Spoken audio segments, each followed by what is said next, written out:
अस्सलाम वालेकुम मैम। वालेकुम अस्सलाम। क्या हाल है? अल्लाह का बड़ा करम है। अल्हम्दुलिल्लाह मैम।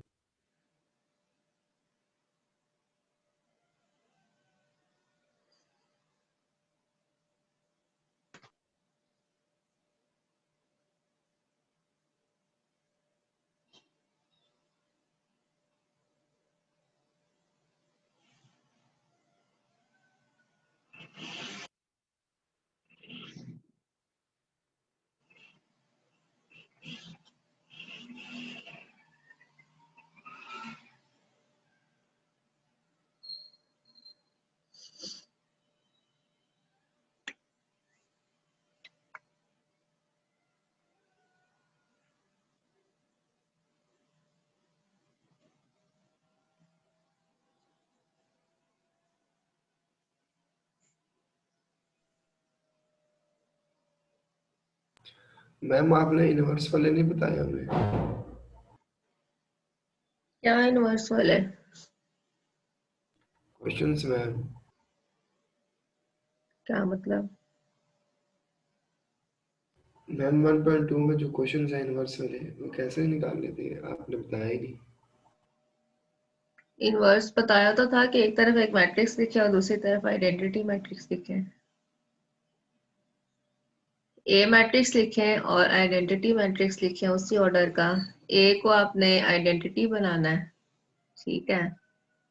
जो कल किए थे। नहीं, वो तो कैनोनिकल फॉर्म थी। ये जैसे ये ए मैट्रिक्स लिखा हुआ है ना, इसके साथ ही एक और मैट्रिक्स आइडेंटिटी लिखे, ठीक है? ठीक है। अब ये जो ए मैट्रिक्स है इसको आपने क्या करना है, आइडेंटिटी मैट्रिक्स बनाना है रो या कॉलम ऑपरेशन करके, अगर बन ओके। जाए तो। ठीक है, तो जो ऑपरेशन आप इधर करेंगे वही आइडेंटिटी के ऊपर करेंगे। तो जो हमारे ठीक है। पास यहाँ पर आइडेंटिटी के अंदर जो चेंज आ जाएगी, ये जब जी। आइडेंटिटी मैट्रिक्स बन जाएगा, ए जब आइडेंटिटी बन जाएगा तो यहाँ पर जो चेंज आ रही होगी वो हमारे पास ए इनवर्स आ जाएगा। ठीक है। चलिए ठीक है, ओके हो गया।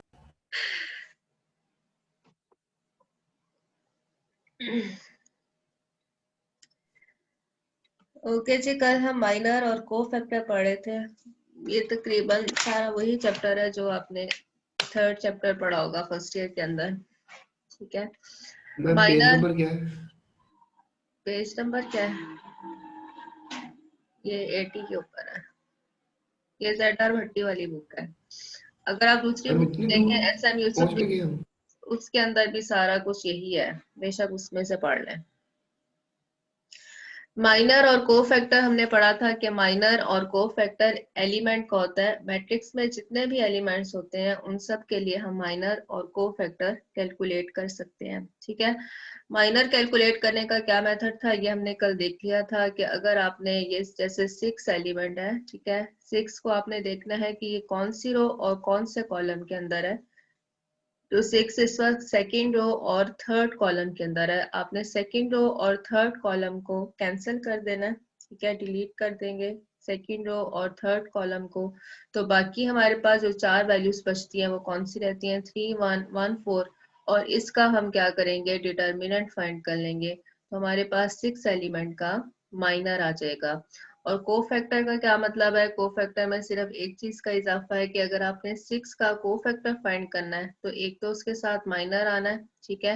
ये हमारे पास सेकेंड रो और थर्ड कॉलम के अंदर है तो माइनर आएगा M23। ठीक है, पहले रो और फिर कॉलम M23 हमारे पास आएगा। को फैक्टर में क्या इजाफा है कि -1, हमेशा आपने यहाँ पर -1 की पावर लिखनी है।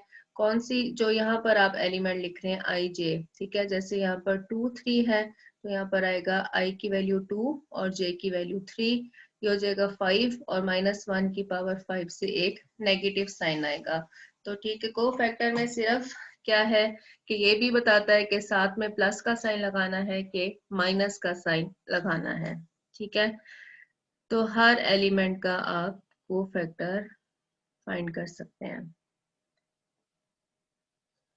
नेक्स्ट है कि डिटर्मिनेंट को जब आप ओपन करते हैं डिटर्मिनेंट को 3/3 को हो जाए या 3 से ज्यादा को हो जाए, डिटर्मिनेंट को जब भी ओपन किया जाता है तो या तो फर्स्ट रो के साथ ओपन कर लेते हैं या सेकंड के साथ या थर्ड के साथ या किसी भी कॉलम के साथ, first column, second column, third column, किसी के साथ भी आप एक्सपेंड कर सकते हैं। ठीक है जी, फैसल आपने क्या कहना है? कुछ कहना है तो पूछ लो।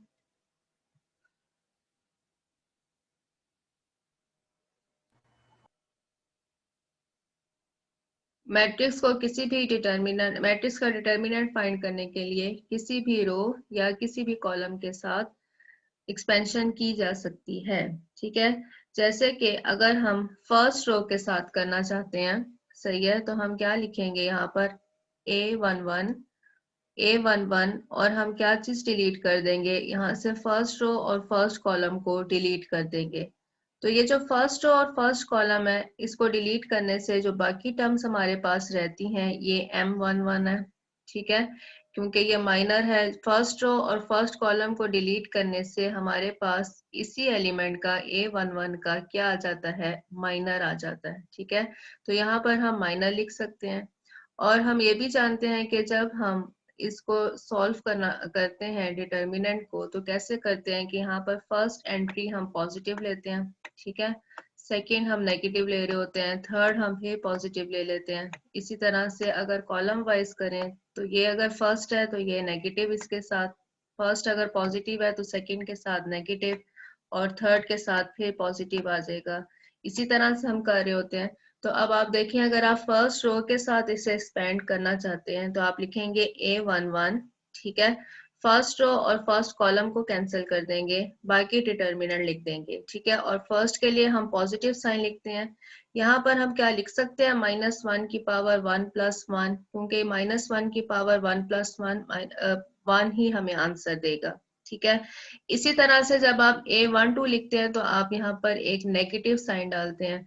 नेगेटिव साइन को हम यहाँ पर कैसे लिख सकते हैं कि यहाँ पर जो हमने 12 लिखा है, ठीक है, ये जिस पोजीशन पर है A12, इसको हम लिख सकते हैं -1 की पावर 1 + 2, वही दो नंबर हमने जमा किए। और फर्स्ट रो और सेकंड कॉलम को कैंसिल करने से, फर्स्ट रो और सेकंड कॉलम को कैंसिल करने से हमारे पास माइनर आएगा M12। ठीक है, जो रो कैंसिल की, जो कॉलम क्या कैंसिल किया, उसी का माइनर आएगा M12। लास्ट में हमने थर्ड एलिमेंट लिखना है, फर्स्ट रो के साथ एक्सपेंशन कर रहे हैं A13। ठीक है, पॉजिटिव साइन आता है। इस पॉजिटिव साइन को हम -1 की पावर 1 + 3 भी लिख सकते हैं, क्योंकि ये अगेन आंसर 1 देगा। 1 और 3 जो नंबर लिखा था वही -1 की पावर में लिखा। फर्स्ट रो और थर्ड कॉलम को कैंसिल किया। ठीक है, तो जो बाकी टर्म्स बची उसका डिटर्मिनेंट हमने फाइंड करना होता है। वो डिटर्मिनेंट क्या होगा, M13। ठीक है, वो माइनर होगा किसका, 13 का। तो जो नंबर आपने यहाँ पर लिखा A11, उसी का माइनर है, और -1 की पावर में भी वही दो नंबर है। ठीक है, इसी तरह से A12 है, माइनर भी उसी एलिमेंट का है M12, और -1 की पावर में भी यही दो नंबर जमा होंगे 1 + 2। तो ये चीज क्या बन रही है, ये बन रहा है, इतनी चीज क्या बन रही है, -1 से जो शुरू हो रही है, ये चीज हमारे पास को फैक्टर है C11। ठीक है, और ये वाला जो ये वाली टर्म है ये को फैक्टर है कौन सा, C12, और जो लास्ट वाली टर्म है ये को फैक्टर है C13। इसका क्या मतलब है कि डिटर्मिनेंट को सॉल्व करने का एक और मेथड भी है। आप रो के साथ कर सकते हैं, कॉलम के साथ कर सकते हैं। ये भी एक तरह से हमने फर्स्ट रो के साथ ही किया है, लेकिन जो नोटेशन यूज की है वो C11 को फैक्टर्स की यूज की है, C11, C12 एंड C13। इस बात का ख्याल मैम ये रखें, किस लिए यूज की हमने? को फैक्टर की, डिटर्मिनेंट को सॉल्व करने के लिए। ओके। डिटर्मिनेंट को ओपन करना ना, एक्सपैंड जब करते हैं तो किसी भी रो और किसी भी कॉलम के साथ कर सकते हैं ना डिटर्मिनेंट सॉल्व। ठीक है, तो एक और मेथड अब आ गया कि आप को फैक्टर्स के साथ भी कर सकते हैं। ठीक है, जैसे ये फर्स्ट रो के साथ ही हम एक्सपेंशन कर रहे हैं A11, साथ में इसी का को फैक्टर लिखेंगे C11। ठीक है, फिर लिखेंगे प्लस A12 और यहाँ पर इसी का को फैक्टर C12। और प्लस A13 और इसी का कोफैक्टर C13। ठीक है, तो डिटर्मिनेंट की वैल्यू आ जाएगी। यहाँ पर एक बात जो नोट करने वाली है, जब हम डिटर्मिनेंट को सॉल्व करते हैं तो हम प्लस माइनस प्लस अगर रो वाइज करें या कॉलम वाइज करें तो हम जो साइंस हैं उनको ऑल्टरनेट करते जाते हैं। लेकिन कोफैक्टर के लिए, कोफैक्टर जब भी आप लिखें डिटर्मिनेंट को फाइंड करने के लिए, तो आपने दरमियान में हमेशा प्लस का साइन ही लगाना है, क्योंकि इस कोफैक्टर के मैम क्यों? अंदर ही नेगेटिव और पॉजिटिव आ रहा होगा। जी पूछे, पूछो वही कुछ। पूछना था क्यों। यही तो कह रही हूँ कि कोफैक्टर के अंदर ही प्लस माइनस साइन आ रहा है। ये देखें, -1 की पावर 1+2। यहाँ पे कोफैक्टर C12 का क्या मतलब है? C12 का मतलब है -1 की पावर कितनी, 1+2, तो माइनस साइन आ गया ना 1+2 से, 3। जी मैम। ठीक है, 1+2 से एक माइनस साइन आ गया, साथ में यहाँ पर माइनर आएगा M12। ठीक है, और M12 का क्या मतलब है कि आपने फर्स्ट रो और सेकंड कॉलम को डिलीट कर देना है। सही हो गया? और कोई मसला इधर कोफैक्टर एक्सपेंशन के अंदर? No ma'am. No. No ma'am.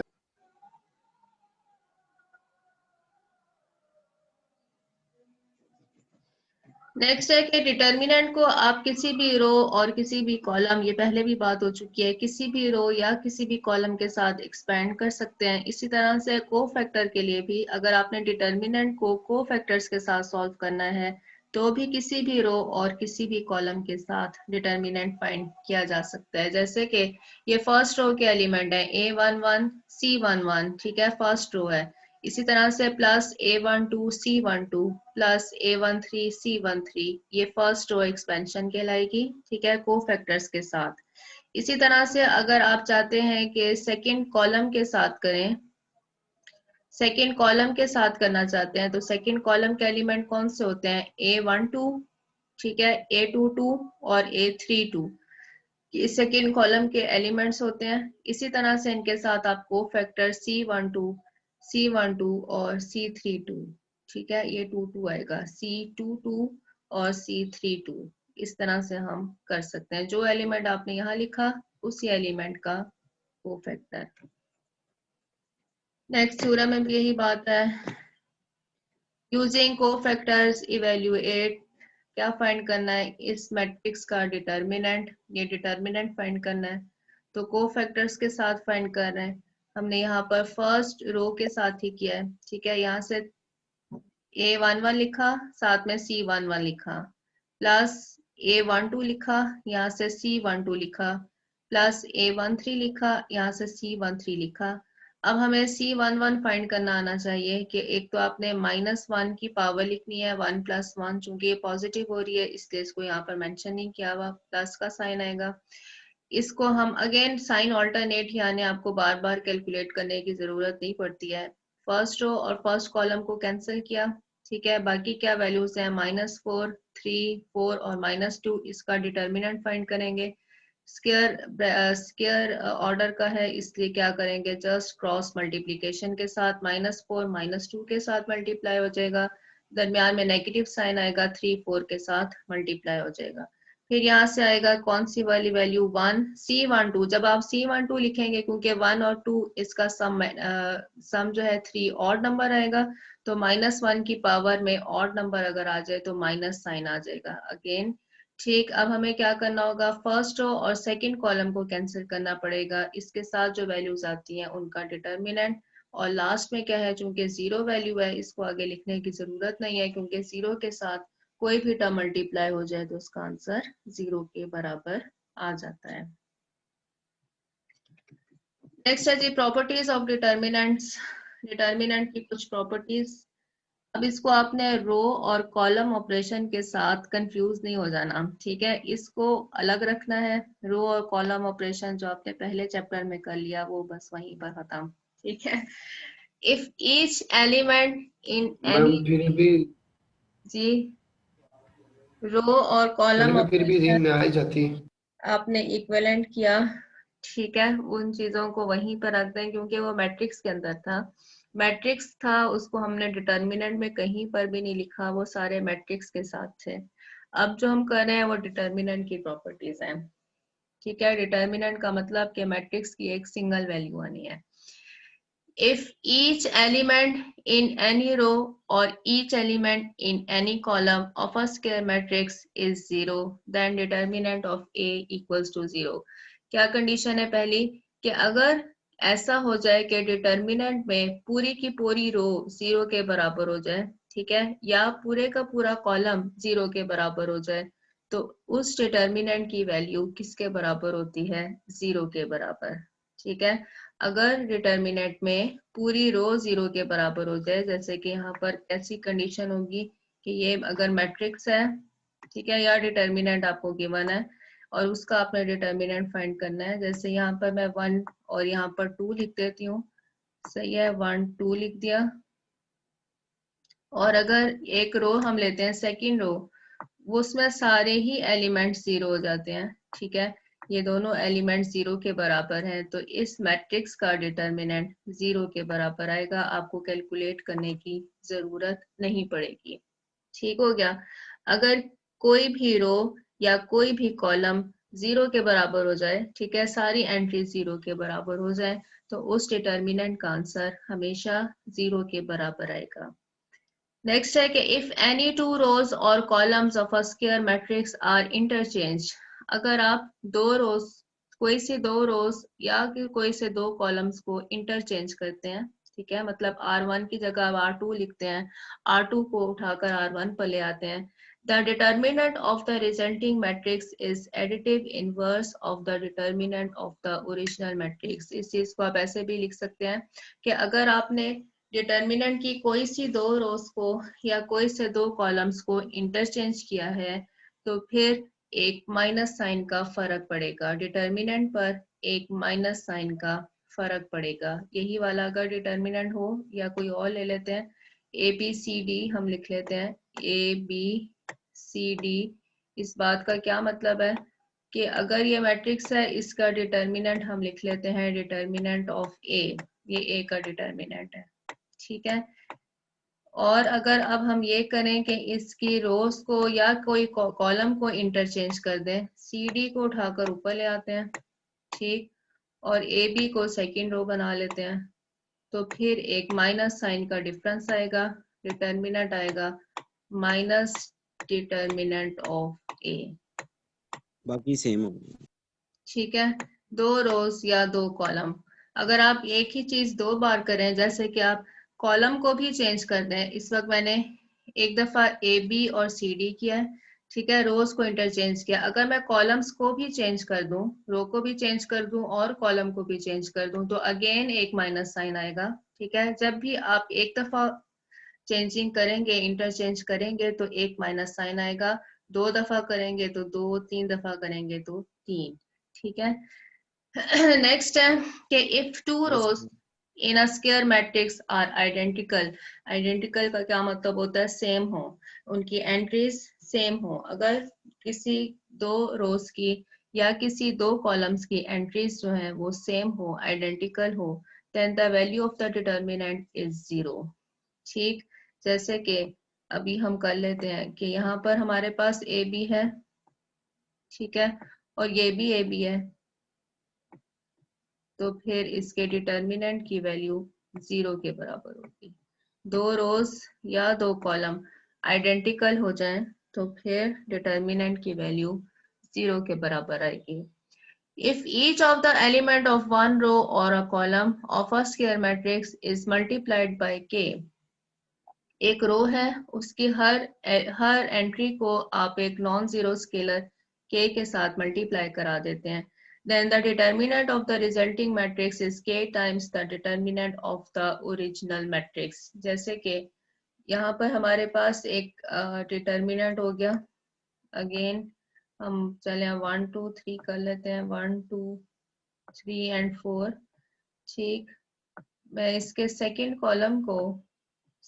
Column को मैं मल्टीप्लाई कर देती हूँ k के साथ। ठीक है, ये सेकंड कॉलम है, इसको मैं k के साथ मल्टीप्लाई कर देती हूँ, यहाँ पर आ जाएगा k और यहाँ पर भी आ जाएगा 4 के साथ k आ जाएगा।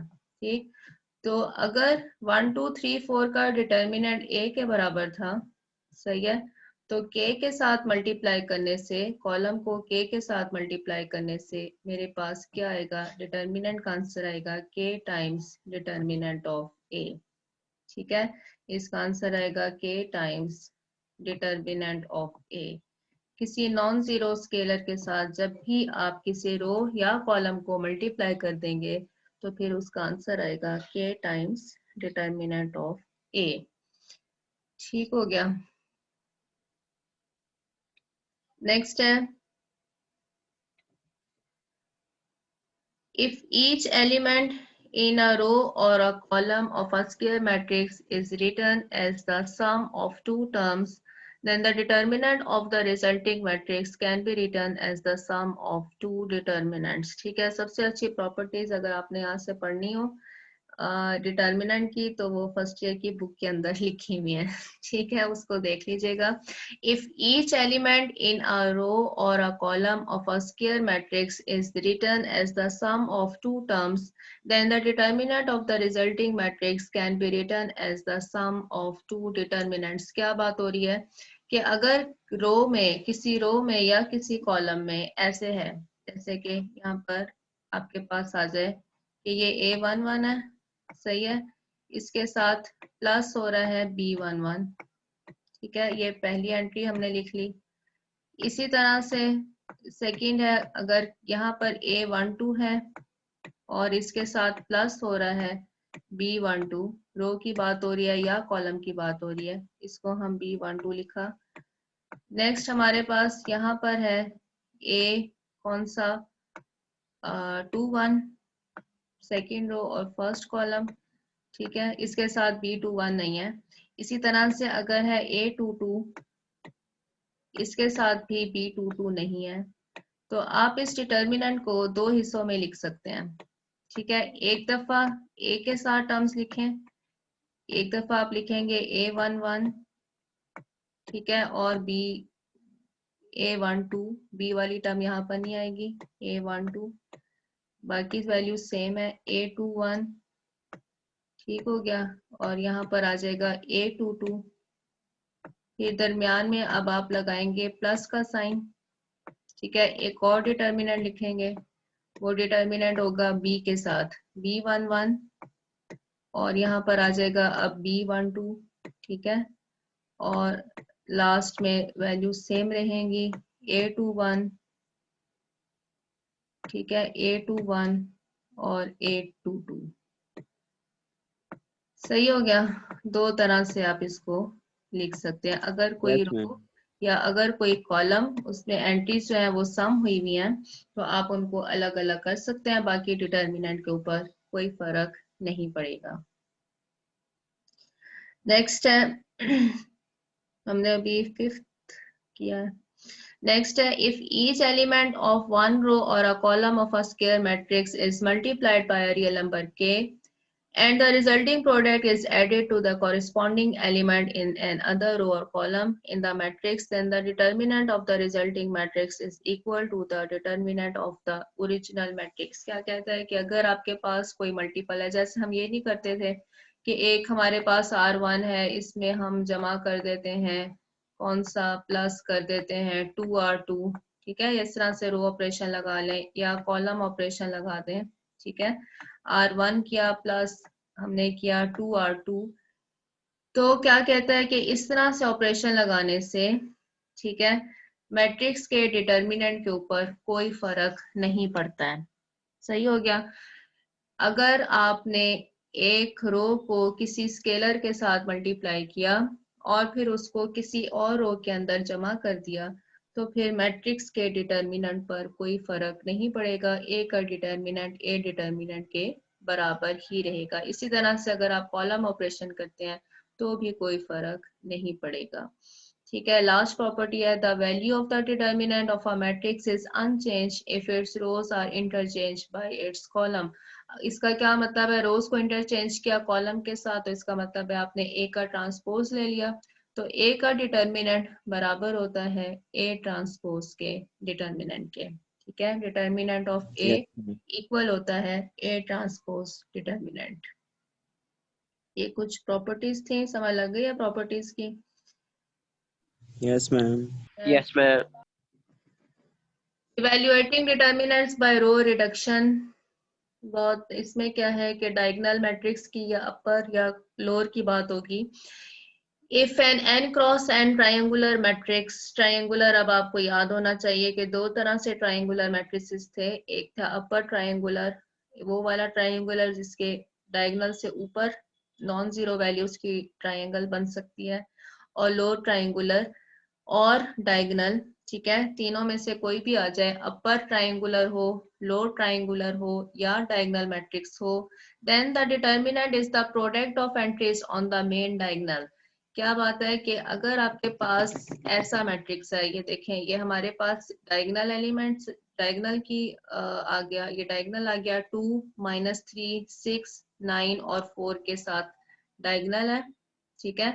और चूंकि ये ऊपर बना हुआ है, ऊपर अपर ट्रायंगुलर हमारे पास इस वक्त ये मैट्रिक्स है, ये ऐसे करके देखें ट्रायंगल बन रही है, अपर ट्रायंगुलर मैट्रिक्स है।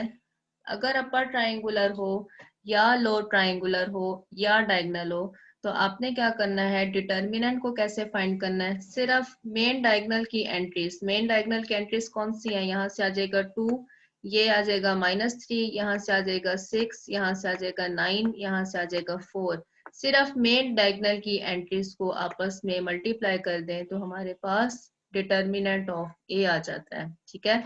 क्या कंडीशन है, मैट्रिक्स या तो अपर ट्रायंगुलर हो या फिर लोअर ट्रायंगुलर हो, और तीसरी कंडीशन क्या है कि डायगोनल हो।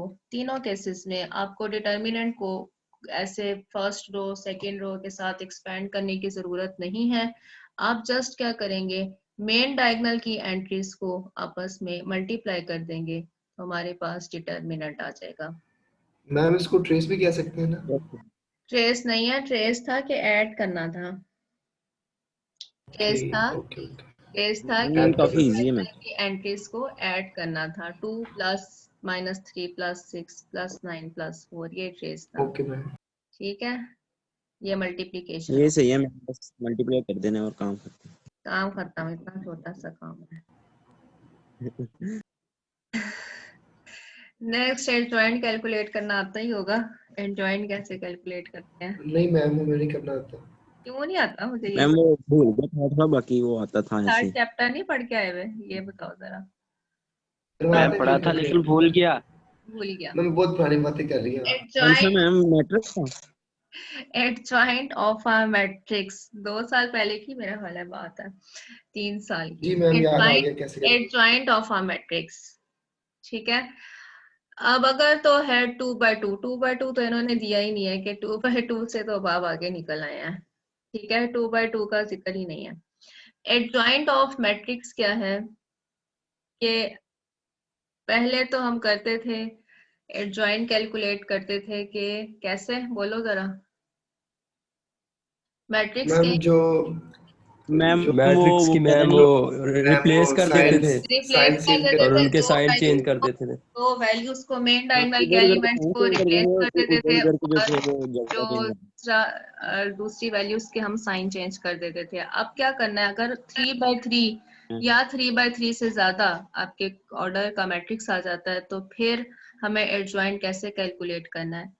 पहले, सबसे पहले आपने कोफैक्टर्स को कैलकुलेट फैक्टर करने, वाले मेथड। ठीक है। जैसे कि ये एग्जांपल से जरा ज्यादा अच्छा हो जाएगा। कहाँ चला गया यस मैम। ये था?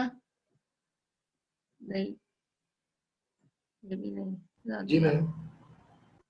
ये भी नहीं। ये कैसे, अगर हमारे पास एक मैट्रिक्स है, ठीक है, हर एलिमेंट का आपने कोफैक्टर कैलकुलेट करना है, सही है। 3 का भी, -2 का भी, 1 का भी, जितने एलिमेंट्स हैं, 9 एलिमेंट्स हैं, 9 ही हमारे पास कोफैक्टर्स आ जाएंगे। जब कोफैक्टर्स आ जाएंगे तो फिर आपने क्या करना है, उनको मैट्रिक्स की फॉर्म में लिखना है। कोफैक्टर्स को एक मैट्रिक्स की फॉर्म में लिखना है, तरतीब सेम रखनी है। जैसे कि आपने यहाँ पर A11 या कोफैक्टर Yes, के लिए C यूज कर लें, आपकी अपनी मर्जी है। C11 होगा, ये C12 होगा, ये C13 होगा। इसी तरह से ये क्या होगा, C21, C22, C23 and so on. जब आपके पास मैट्रिक्स ऑफ कोफैक्टर आ जाएगा तो फिर जब उसका आप ट्रांसपोज ले लेंगे, ठीक है, मैट्रिक्स ऑफ कोफैक्टर का ट्रांसपोज ले लेंगे तो फिर हमारे पास क्या चीज आती है, हमारे पास एडजॉइंट ऑफ दैट मैट्रिक्स आता है। ठीक है, एक मैट्रिक्स आपको गिवन है, उस मैट्रिक्स के मैम बस आपने ये हर मेथड फर्स्ट में मैम देखें मैम एक जी जी मतलब कि पहले उसके कोफैक्टर लेने हैं, उसके बाद जो उसका आंसर निकलेगा उसको उसका ट्रांसपोज लेना पड़ेगा, ऐसे ही है उसका ना? जो ट्रांसपोज ले लेंगे तो ट्रांसपोज लेने से जो हमारे पास मैट्रिक्स आएगा वो एडजॉइंट होगा। मैम फर्स्ट ईयर में ये एडजॉइंट। सेम था ऐसे मेथड, फर्स्ट ईयर में ये ऐसे ही था हमने या वो पढ़ा चेंज था? पढ़ा हुआ है जी, बिल्कुल यही तो मैं पढ़ा आपसे हुआ कह रही है, हूँ अच्छा कि यस फर्स्ट ईयर का ही काम है सारा। मैम, ठीक है, यस ये ma'am. Find adjoint of A, adjoint of A find करना है। आपने सारे कोफैक्टर्स कैलकुलेट कर लिए, ठीक है, 9 कोफैक्टर्स से कैलकुलेट कर लिए। अब या तो डायरेक्ट लिख लें इसका ट्रांसपोज लेकर, क्या होगा, रो कॉलम में, कॉलम रो में चेंज हो गया। जैसे इन्होंने लिख लिया कि A11 फर्स्ट रो यहाँ पर आ जाएगी, A11, A12, A13, ठीक है।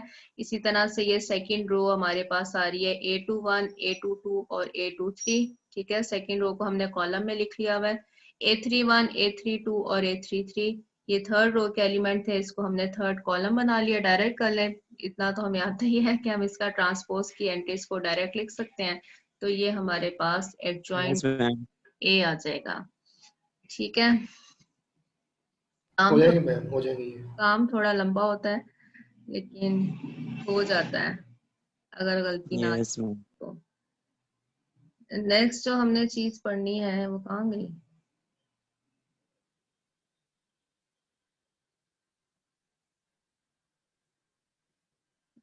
नेक्स्ट हमने थ्योरम करने हैं, लेकिन वो मैंने नोट किए थे।